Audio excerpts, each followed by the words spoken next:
Jesus, jobs, and food. Hey, this is Lance with True Belize. Well, it's Friday. Let's take a look at where the Lord actually led us this week.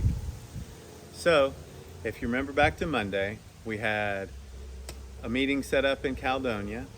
We had some plumbing, some roof work to do, just some odds and ends to tie up at the Concepcion house that was being built by Compassion Belize.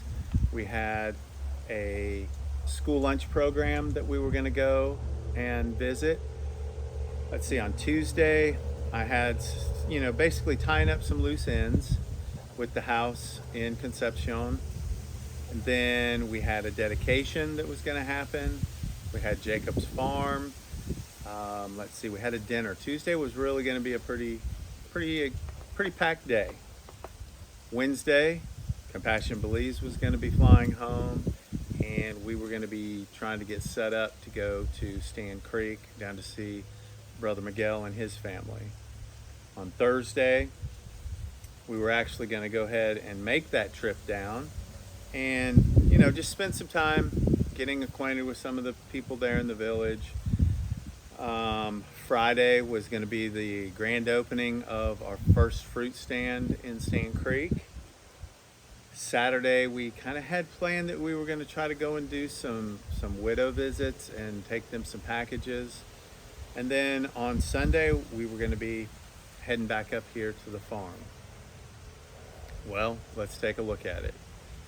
Monday actually went pretty much as it was planned. I was running around getting some plumbing supplies ready for Resendo. We had the school lunch program that we went to. The kids played. There was lunch was served. It was really a nice time. I think the kids really enjoyed it. I know the group from Compassion Belize had a good time. So I'm glad to say that was really a success. Natalie and I went out to Caledonia. We met with the chairman of I guess it would be the town council would be the closest thing that we would understand it as.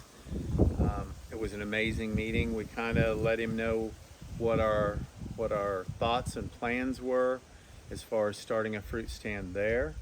And we were asking ultimately what else we could do, how we could work together to help the community and help give a little bit more hope for that area. There'll be another whole video to come on the Caledonia project, and I'll just kind of save some of that for that video, because it's really exciting to see where the Lord is leading there and how this man and ultimately his story and how God has worked in his life and turned his life around. We're really excited about the opportunities there for that. So that brings us to Tuesday, right? I've worked on a door. It rained, and I mean it was one of those tropical rains. Sideways rain, the whole deal. Basically the day was a washout. Everything that we had planned, pretty much, other than we did make it to Jacob's farm. I was able to get one of the doors done, and then finally I got it hung either late that day, or it might have been, no, I'm sorry, that was actually Wednesday I ended up getting the door hung. But we weren't able to do the dedication. We were, though, able to go to dinner with the group from Compassion Belize. Unfortunately, it was their last day. It was a bittersweet goodbye. It was more of a see you soon.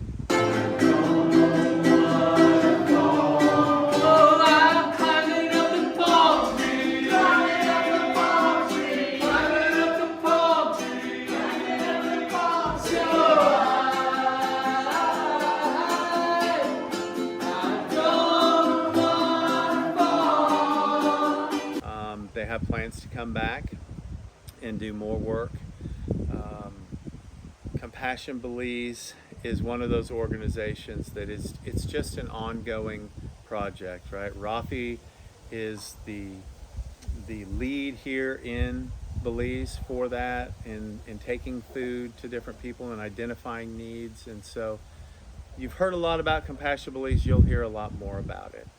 Um, let's see, Wednesday, we were able to get ready for Stann Creek.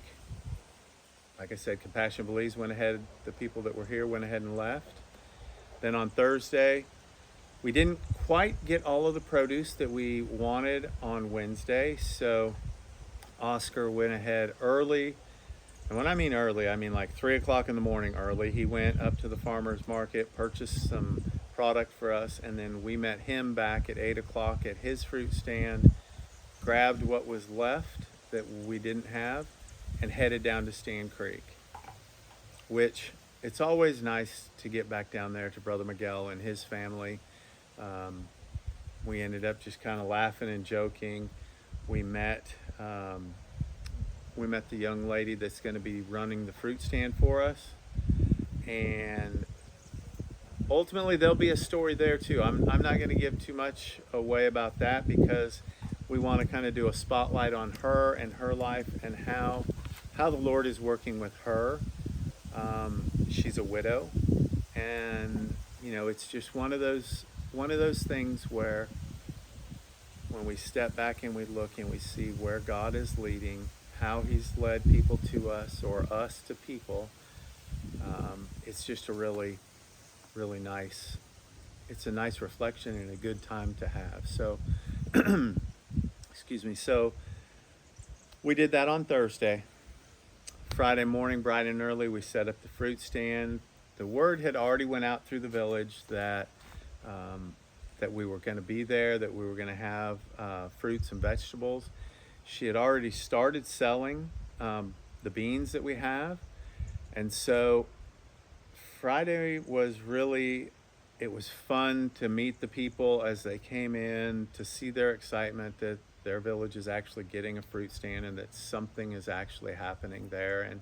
And there was a lot of people that were really just genuinely happy that we were employing a widow from the village.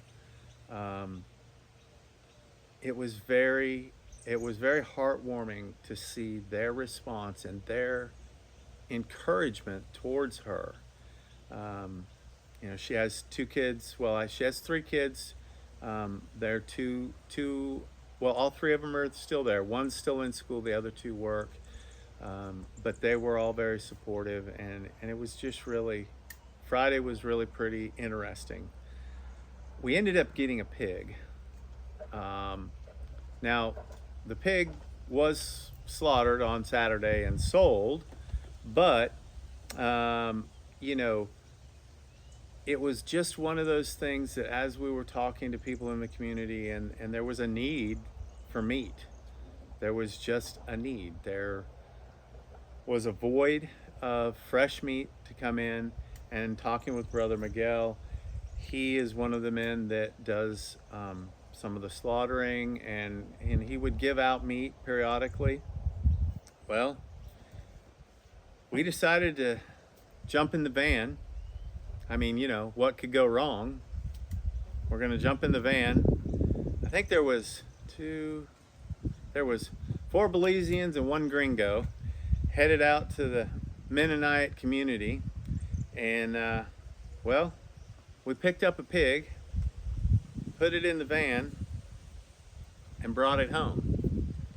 There's some stories there, but we'll just show you some of the video and how that actually went. It was really a pretty fun time. On Saturday, we went ahead and slaughtered the pig. The word went out, and within about 2 hours, the whole 250-pound pig, well, minus just a few pounds, the whole pig was gone to the villagers, and they were very, very thankful and very pleased. Sunday, man, we were able to head home. We ended up running back by Miguel's house and said goodbye. We really weren't planning on that, but we had forgot a couple of details, a couple of things that we needed to go over. So we said goodbye to them, and we made it back up here to the farm. Well, we weren't too far off. God threw in a couple of extra things that we really weren't planning on doing, but boy, what a blessing they were. So if you enjoy this content, please share the word. And as always, please tune in on Monday where we'll lay out what we believe God has planned for us to do, or really what our plans are. And then again, we'll come back on Friday and see where the Lord actually led us.